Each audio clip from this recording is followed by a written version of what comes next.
Good afternoon.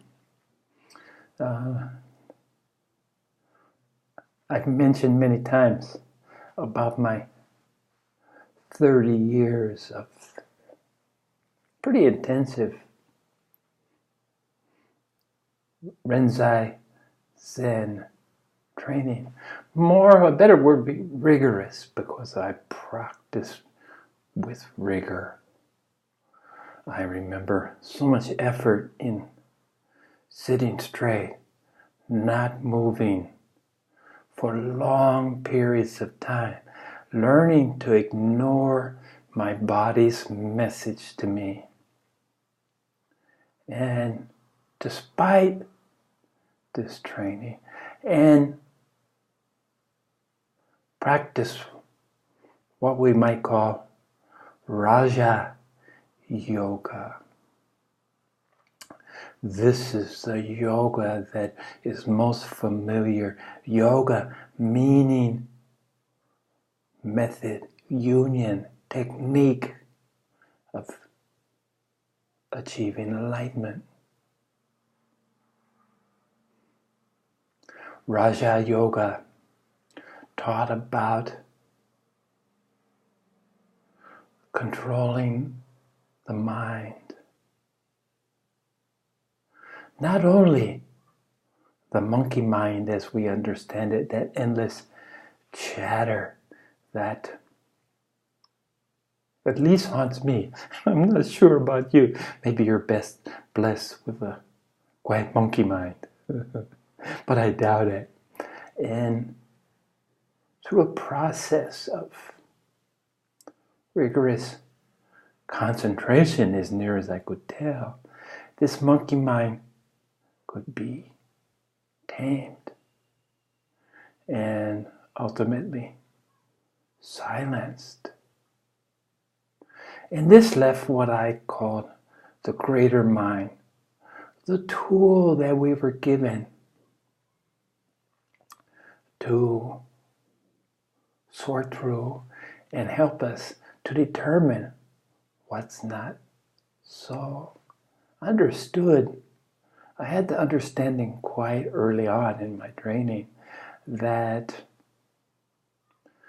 the mind was not a useful tool it wasn't designed to help us understand what is so. But if used correctly, and after all, we're not given that many tools when you think about it, and mind being one of them. The question I always have, why was I given a fine mind only to ignore it? Never came up with a satisfactory answer. Nevertheless, the promised land, the promised result, as I understood it, was clarity. And clarity is something that I yearn for more than anything else. Because if anything was clear, if anything was clear, it was exactly how unclear I was. It's the only thing that was clear to me, is that I was not clear. So this seemed like a worthy goal. And I was taught through a series of efforts, vigorous efforts, which I've been putting into my Rinzai Zen practice for so long. Only through rigorous efforts would there be any results. Clarity was a goal to be only attained through tremendous concentration, effort, and endless hours, apparently, of sitting. Not simply sitting as was my natural inclination, just to sit for the sake of sitting and see what comes up. No, I was under yet another illusion that meditation had to have an intent and a purpose and a focus. How about that? Along with not being clear, being unfocused was a fact of my existence, largely unfocused. If he would concentrate, if he would focus, I instead had an abundance of acceptance for all possibilities. And just a simple openness to whatever's out there. There's so much stimulus, so much input that it can be overwhelming. So anyway, here we are back to this rigor, this practice with this goal of clarity. So by taming the monkey mind, beginning the process of quieting what I call the larger mind, larger in the sense that in comparison to the monkey mind, the larger brain had some use only if, even though it would probably limited to helping you to understand what's not so. So they could be discarded.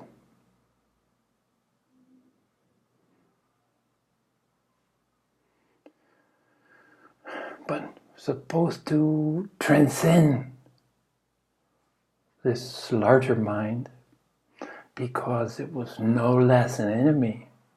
Again, according to my understanding, I have no one to blame. The blame is within because it was my interpretation.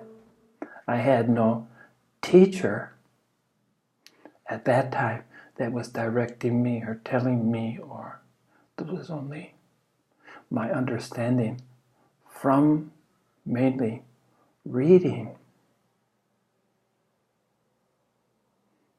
So, taming, quieting, ultimate silence. I understood that only through silence could clarity come. And I still acknowledge the truth in this. But what I needed to understand, and I came to understand more deeply, is the nature of silence. Silence is not necessarily the absence of sound. And I've talked about silence, and I have periods of time when silence is significant to me and I address it at that time. Right now, it was this search for clarity. And it took me 30 years to finally figure out what was not working because I was trying to ignore my mind. My greater mind had been telling me for a long time, not for you, buddy. Not suitable. But still, clarity has almost always for me been the Holy Grail. The promise of clarity. I see the clarity that comes from bearing down a still pond and seeing the bottom in all its glory, unbounded. unperturbed, uninterrupted bliss. To see clearly would be bliss. And it's interesting that I use this term because early on I had already understood that bliss was not sustainable. Bliss was a state that you could slip into sometimes. Otherwise, searching for it was just elusive. The nature of bliss is elusive. But I knew that to keep in my body, to sustain my body, that I couldn't remain in a constant state of bliss. Would just short circuit.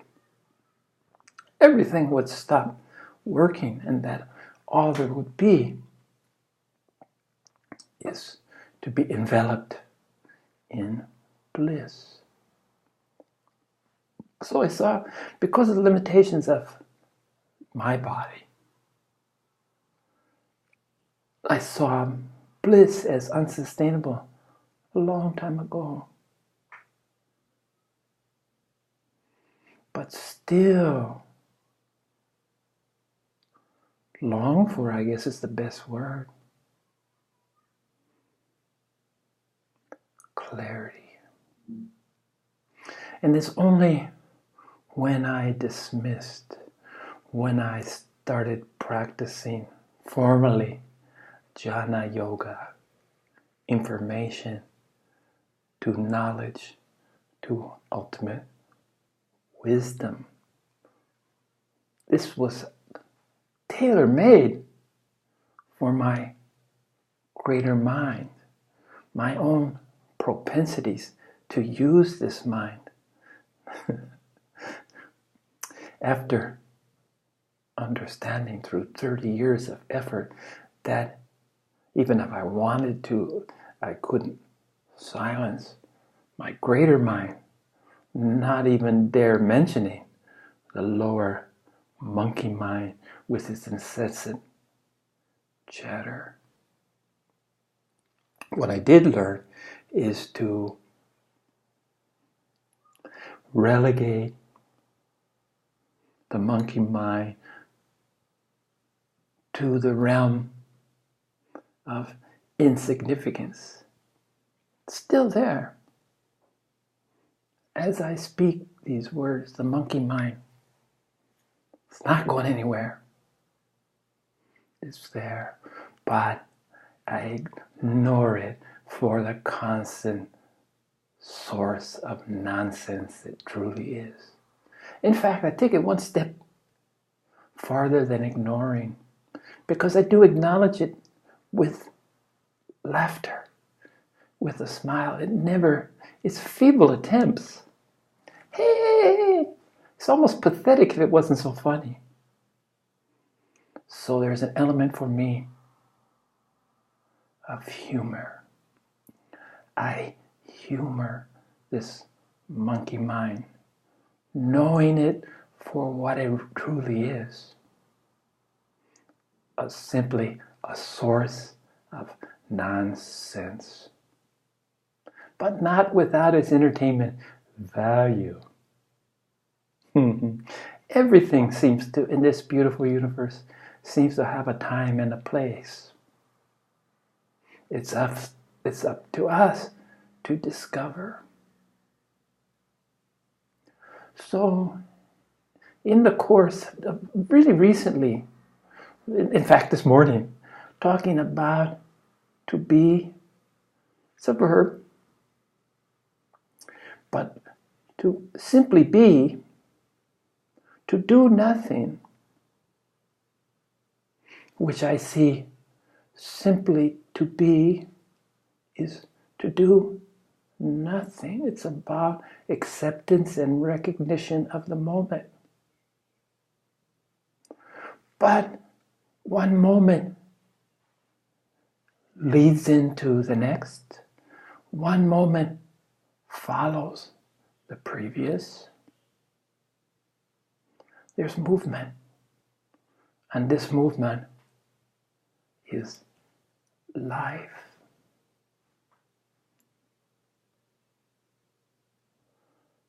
So I started really looking at being as I talked this morning. Always being, always becoming.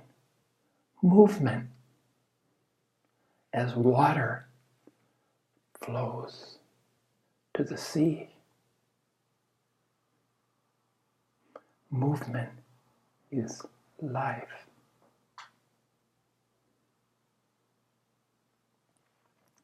So as I digested, as I thought about this morning's sharing, I had one of those liberating moments that come from time to time, unbeckoned from an unknown source. The source of everything is not really unknown, but unquantifiable, uncountable. But what this gift was, that clarity, just like bliss, is unsustainable. At least all I can speak is from here. I'm speaking to you, not of you. I'm sharing with you that clarity as bliss comes and goes. To sustain a state of clarity, I'm still working on the consequences of attempting to remain in a state of clarity. But I'm sure I'll sort it out, just as I was able to sort the consequence staying in a blissful state, sustaining bliss. Only meant to me that I wouldn't remain in my body, that I would just leave. So compelling that it becomes impelling. Through no choice of my own, I'm gone. And I think this is what happens to a lot of masters. That in the course of their maturation process, they reach a state where they cannot separate themselves from bliss, and then they're gone, at least from the perspective of us still in our body. So I don't know where sustained clarity leads. Of all the gifts of awakening, clarity has been the most rare and therefore the most precious. I talk about bouts of bliss. Well, clarity comes in flashes, a flash of clarity.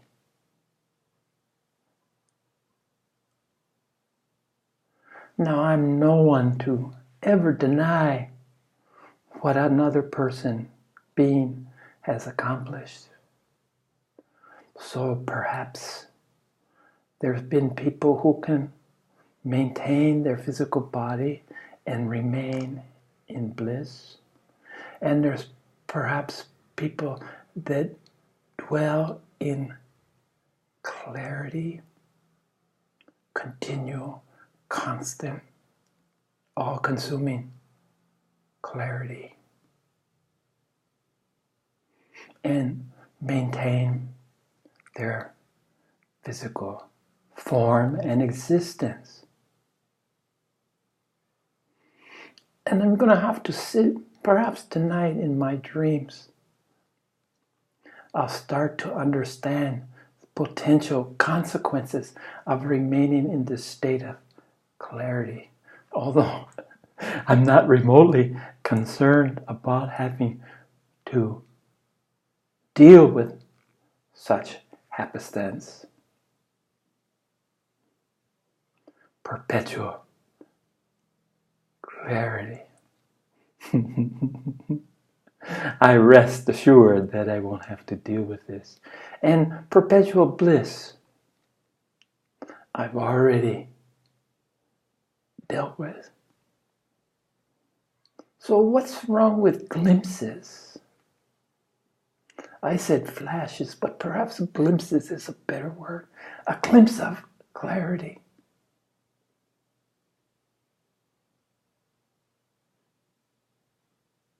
It's a gift.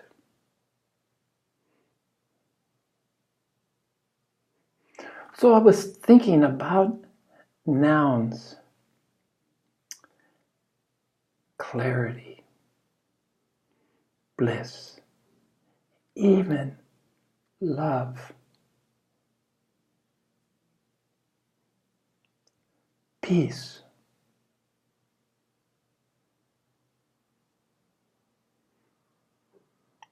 Needs the dynamic of movement.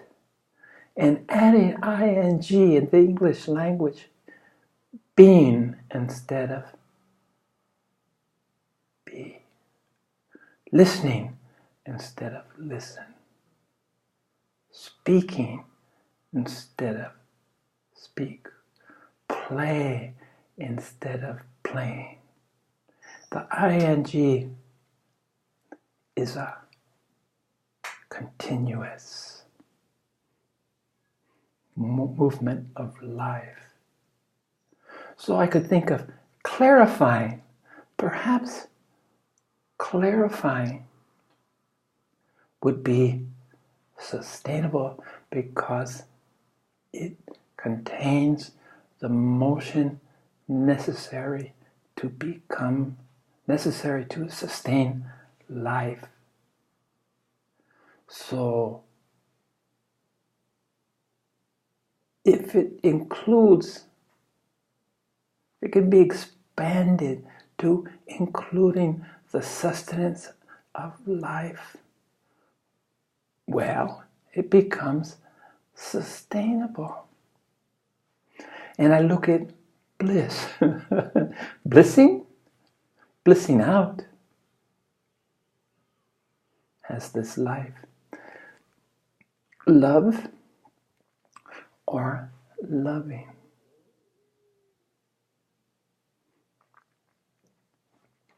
Which of those two words implies motion, movement, loving?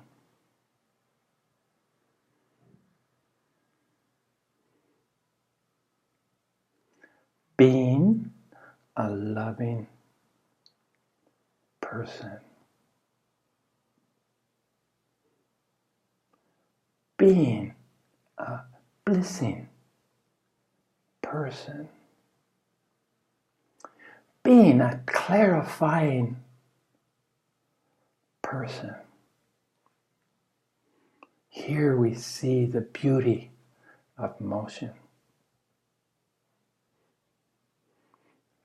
When we look at clarity, and we use the example of still water, peering down through still water is clarity. But where does clarity end and stagnation begin? Still water will stagnate. Still water cannot sustain life. Moving water is necessary to sustain life. Still water could temporarily, but if it's not being replenished, it's being exhausted. But before it's completely exhausted, the residue has the potential for stagnation. And stagnation is simply another word for death. There again, death and dying. Which one has the essence of life? It's dying, because the simple fact is that from the moment we're born, we're in the process of dying. Just count the days.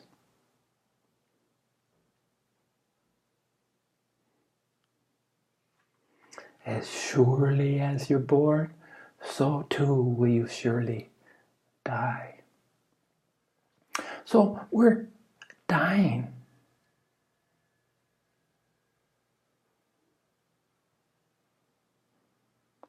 Instead of being death.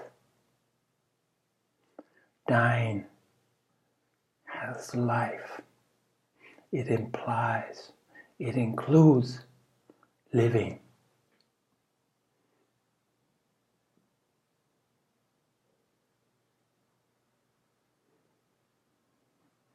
So perhaps I'm in the process of building a new paradigm. Being instead of be. Working instead of work. Living instead of life. Breathing instead of breath.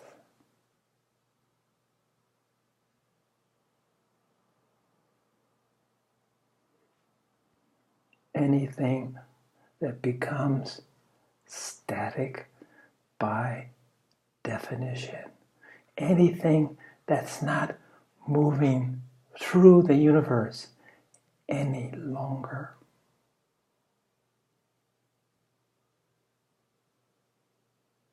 is the antithesis of life. You talk about life and death. Are they the real opposites? Or, as I'm looking now, living, not moving.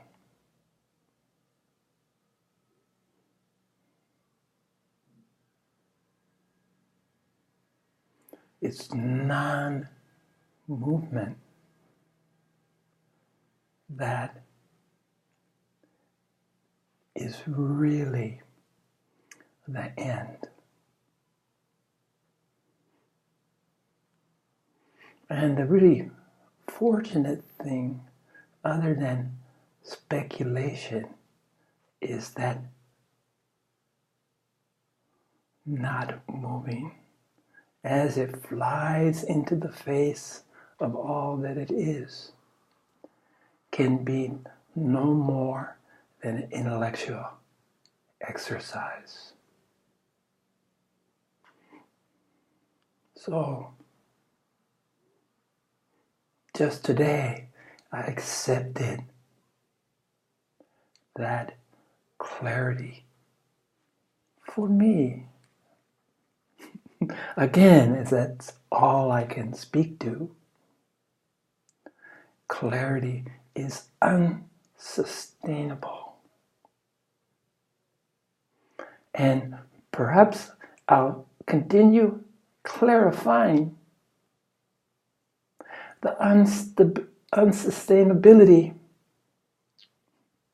of clarity. It's in the constant action, movement, that anything of consequence arises. As to why it took so long after I chased this elusive goal only to give up and surrender, but never completely dismissing the possibility of its occurrence. Because I do have glimpses of clarity, flashes of intuition. And instead of appreciating the rarity of such events, I long for more. I really wanted to reside in a state of clarity. I haven't sorted what the consequence of this arrival would truly mean to me as a living, breathing, smiling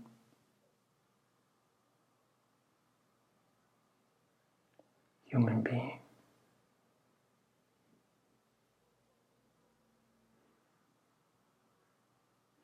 Every action has a reaction, a consequence. So what would be the end game, the final consequence of accomplishing this lifelong goal of sustainable clarity, the continuing to be in this state? Now, Jnana Yoga led me to equanimity, to take everything on an even keel, the good, the bad, the in-between.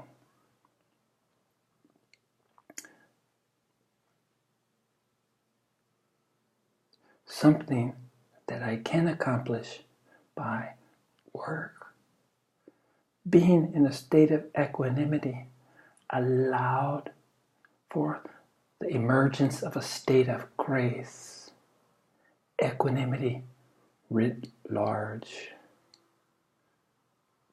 And this creates the opportunity of